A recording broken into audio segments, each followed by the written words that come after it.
最容易把地瓜叶营养倒进水槽的人，往往正是最认真养生的人。你一定看过这个画面，晚餐前家里烧一大那杯水，地瓜叶整把丢下去，滚个几分钟，搂起来，再淋一点酱油。大家觉得这样少油清淡应该最健康。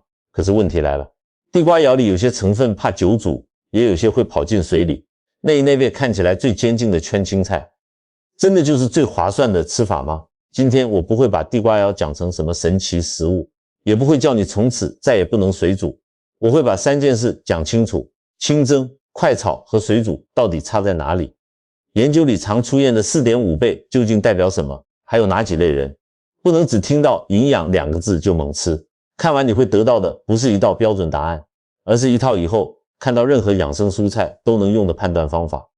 先提醒一下，这支影片是营养科普，不是个人诊断，也不能代替医师或营养师的建议。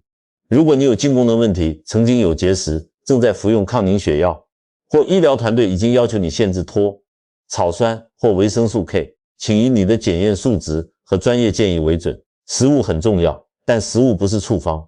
地瓜芽有趣的地方，不只是营养，而是它在台湾餐桌上的身份变化。以前有些人把它叫猪菜，觉得便宜，粗上不了冰面。后来大家开始重视深绿色蔬菜，它突然翻身，从不起眼的配角变成市场里的养生明星。可是明星一红，故事也容易越讲越大。有人说它能护肝，有人说能清血管，还有人直接替它挂上一堆医疗机的称号，听起来很厉害，证据却没有跟着一起长大。地瓜芽真正值得吃的理由，其实不需要那些夸张包装，它是深绿色表菜，能提供膳食维、刀萜、摇酸、维生素 C、维生素 K 以及贝塔胡萝卜素等营养，也含有绿原酸、咖啡奎宁酸衍生物等多酚。翻成白话，就是它可以成为均衡饮食里很有价值的一份蔬菜，上围有助于维持肠道正常运作。贝塔胡萝卜素可以在身体需要时转换成维生素 A， 支持正常视觉与黏膜功能、田参与体液平衡、神经传导和肌肉运作。多酚则是植物用来面对环境压力的一大群化合物，在实验中具有抗氧化相关表现。注意我刚才的用字是提供、参与、支持，不是保证改善，更不是吃了就能处理某一种疾病。一把菜能帮你补上饮食拼图的一角，但不能替你完成整幅画。睡眠、活动量、蛋白质总热量、盐分、抽起喝酒的习惯，全部都在同一张健康成绩单上，只把希望压在地瓜芽身上。说穿了，就像考试自读一题，然后期待整份考卷满分。还有抗氧化这3个字，也很容易被广告拿来放大。实验室测到一份食物能对付某些氧化反应，代表它含有值得研究的化合物。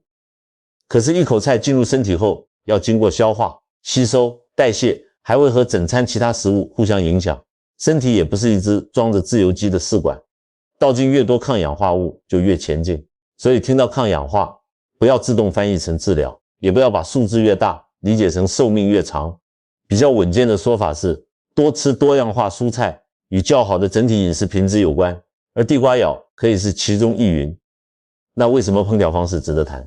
因为蔬菜不是把营养锁在保险箱里，无论怎么煮都一样。加热会让细胞壁软化，使一部分原本被组织包住的化合物比较容易被测到，也可能比较容易释放。但加热太久，又可能让怕热的成分下降，碰到大量的水，某些水溶性成分还会从菜跑到汤里。这不是单纯的生最好或熟最好，而是释放、流失、消化、口感和安全之间的交换。判断一道菜值不值得，不要只问营养表上有多少，至少要问4个问题。第一，这个数字是生重、熟重还是前重？第二，研究测的是菜里剩多少，还是人体真的吸收多少？第三，煮菜的水有没有一起吃掉？第四，这个方法你愿不愿意长期做？如果清蒸可以多保留一些成分，但你嫌难吃，最后整盘都不碰，那个理论上的优势等于0。营养不是纸上比菜，是你真的吃进肚子里的日常。先讲大家最在意的第一种，清蒸。2024年，台湾农业研究刊出一项蒸煮干叶表的研究，研究人员把地瓜芽的芽和浆分开，切成小片，以沸水蒸3分钟，再测总酚含量与氧自由基吸收能力。结果显示，在这主样本和测量条件下，蒸过的芽片总酚测值大约是生芽的 4.5 倍，体外抗氧化能力大约是 2.5 倍，这个结格很吸睛。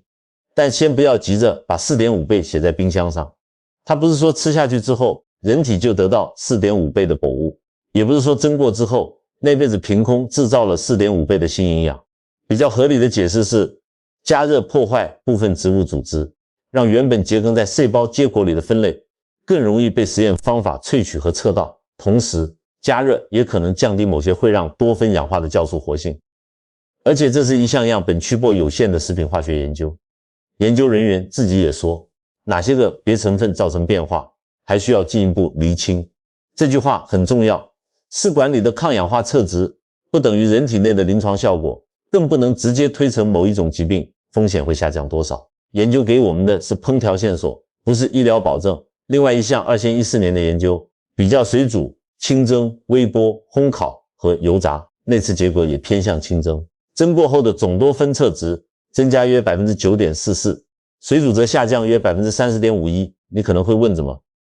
一篇是 4.5 倍，另一篇只增加不到 10%， 这正好说明营养研究不能只抓一个最大数字，品种、部位、切法、时间、含水量、样本处理和分析方法不同，结格就可能不同。所以清蒸真正可靠的结论不是一定翻 4.5 倍，而是它让地瓜咬不必长时间泡在大量热水里，通常有利于保留或释放部分多酚。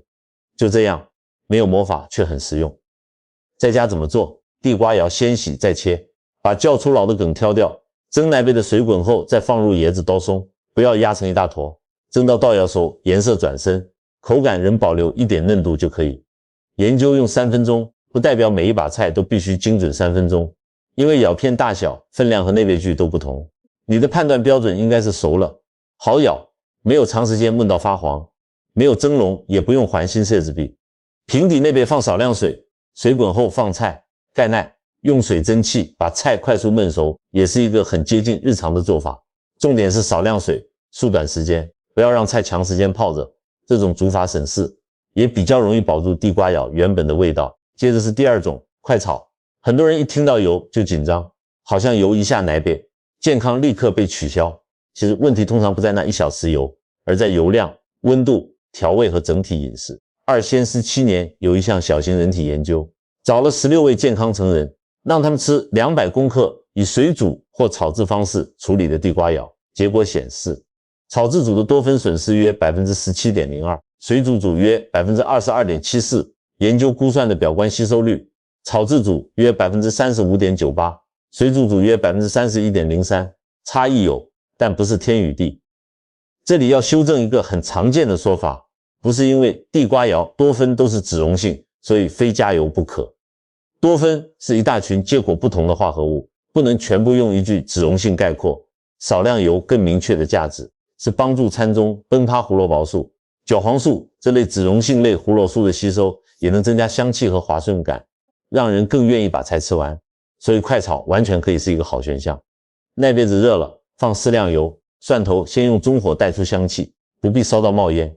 地瓜咬下内杯后快速翻炒，视情况加一点水，熟了就起来，少油，快炒，少盐。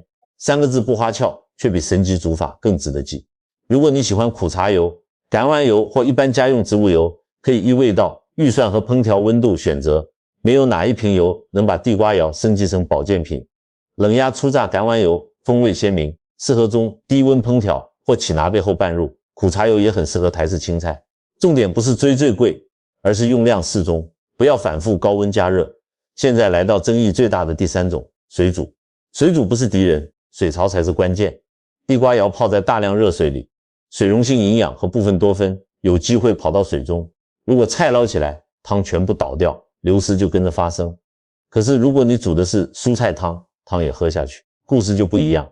当然，怕热的成分仍可能受影响，汤里的盐也要控制，但不能把所有水煮一概判成毫无营养。还有一个常见误会，说蒸汽温度一定比滚水高，所以能释放更多营养。一般家用环境，正常大气压下，沸水与饱和蒸汽都大约在摄氏100度附近。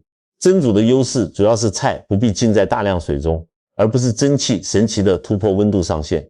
除非用的是加压摄制臂，条件才不同。所以对一般健康成人，我会这样排：想保留清爽原味，可以短时间清蒸或少水焖熟。想要香气和接受度，可以少油快炒，想吃千青菜。也不用有罪恶感，只要时间不要拖太长，或者把煮菜水合理利用。真正要避免的是把菜煮到颜色暗沉，口感烂掉，再把一大拿贝汤全部倒掉，最后还用重含酱汁补味道。讲到这里，如果你曾经把葱青菜等于绝对健康当成铁律，可以先按个赞，不是因为你以前做错了，而是我们今天多了一个更完整的判断角度。后面更重要，我要讲3类需要把保留营养放到第2顺位的人，尤其第1类对他们来说，适度让某些营养跑进水里，反而可能正是饮食安排的一部分。第1类是被医疗团队要求限制多的人，地瓜咬、含脱。对多数进功能正常的人来说，来自蔬菜的粥是均衡饮食的一部分，但慢性进胀病不是每个阶段都一样，也不是所有患者都需要低多。是否限制要看筋功能、血多、药物和整体饮食。最怕的是看到网络文章写筋胀病不能吃地瓜咬，就自己把所有蔬菜停掉。另一个极端者是听到它营养高，每天吃一大盘，完全不看检验结果。如果医师或营养师已经明确要求你控制贴，水煮后把汤倒掉，可能有助于降低部分蔬菜中的贴，因为贴会溶到水里。但原稿常写穿圈30秒就能去掉大部分贴，这句话太满了。去除多少会受到切法、水量、时间和蔬菜本身影响，短短30秒不能保证达到固定比例。你需要的是个人化的分量与处理方式，不是背一个网络描述。而且低饕饮食不等于只看单一食物，今天地瓜肴少吃一点，却喝很腾汤、果汁，或同一餐还有其他高饕食物，总量照样可能超出安排。对需要限饕的人，菜怎么煮是一件事，一整天吃了什么才是完整答案。第2类是使用华法林这类维生素 K 拮抗剂的人，地瓜肴属于深绿色表菜，维生素 K 含量值得留意。华法林的作用会受到维生素 K 摄取变动影响，但重点不是从此不能吃绿色蔬菜，而是稳定，平常固定吃少量。医疗团队可以依你的饮食形态与国际标准化比值调选药物。真正麻烦的是平常几乎不吃，突然连续几天大量吃，或者原本天天吃，忽然全部停掉，也要注意，不是所有抗凝血药都和维生素 K 有同样的饮食互动。你吃的是哪一种药，不能靠药丸颜色猜，更不要自己停药。最简单的做法是把你平常吃地瓜肴和其他深绿色蔬菜的频率告诉医师、药师或抗凝血照护团队。如果准备大幅改变饮食，也先问过再动。第3类是曾有草酸集结时，被要求限制草酸或有特殊肠胃与易序物质吸收问题的人。地瓜肴含有草酸和单宁等抗营养因子，不同品种与研究测得的量差异很大，这些成分可能和易序物质结合，影响一部分吸收。加热与穿枪可以改变其中一些成分，但不能简化成煮熟就全部消失。如果你的医疗团队要求低草酸饮食，是否适合吃？一次吃多少？要用什么方式处理？应该放在整体饮食中评估。至于一般健康成人，要不要生吃？少量嫩肴在某些饮食文化里确实有人食用，所以说一口都不能生吃，太绝对。不过地瓜肴通常煮熟后口感较好，也能降低微生物风险，并减少部分抗营养因子。日常家庭料理，我仍建议以熟食为主，这不是恐吓，是把安全、口感和可持续性一起算进去。接下来谈很多人真的做错的清洗，不要先切碎再泡盐水，也不必加小苏打或蔬果清洁剂。台湾农业部门的建议很直接，用流动清水浸洗或冲洗即可。原则是先洗再切。地瓜肴容易夹泥沙，把咬片和茎稍微剖开，放在流动水下宰晒冲洗，有枯黄、软烂或明显受损的部位就去除，洗干净之后再切，接着尽快烹调。为什么不迷信盐水？因为农药种类很多，有些主要停留表面，有些可能进入植物组织，不是用一盆盐水就能全部解决。清洗的目标是降低表面泥沙与部分残留风险，不是创造100%无残留的幻觉。选购来源清楚，当季有产销履历或可信标章的蔬菜，再配合正确清洗，才是一整套做法。挑菜也有基地，先看咬面，颜色自然，咬片完整，有精神，不要追求亮到像上郎。再看咬柄和嫩梗，轻折时容易断，断面含水通常比较嫩，梗很粗，黄围拉得很长，吃起来往往比较费力。买回家如果不是当天煮，先不要整把洗拭，包一层厨房纸巾，再放保鲜袋冷藏，水汽太多，菜反而更快软烂，你也许会闷。那到底哪一种煮法是冠军？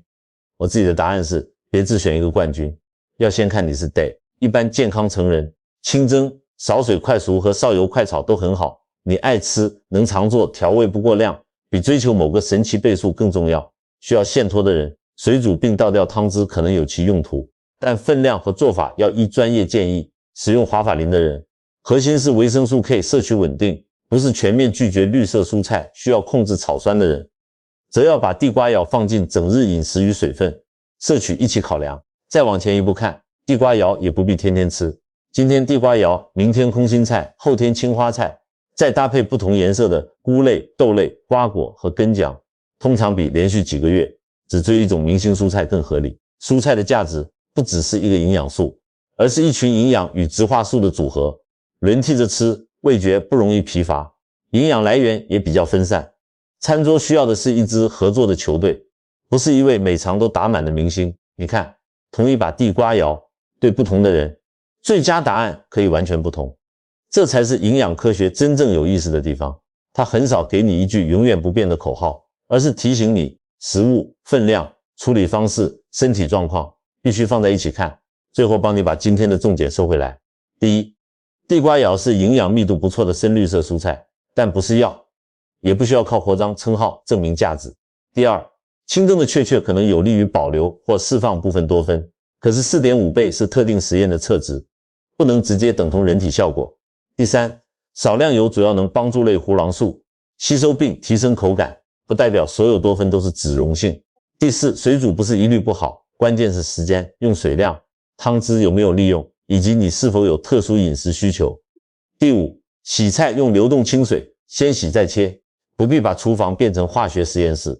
如果你今天晚餐刚好要煮地瓜芽，可以做一个很简单的测试：一半用少水快速焖熟，起内边后拌一点好油，另一半照你原本的方法煮，比较颜色、香气、口感，也看看家人更愿意吃哪一盘。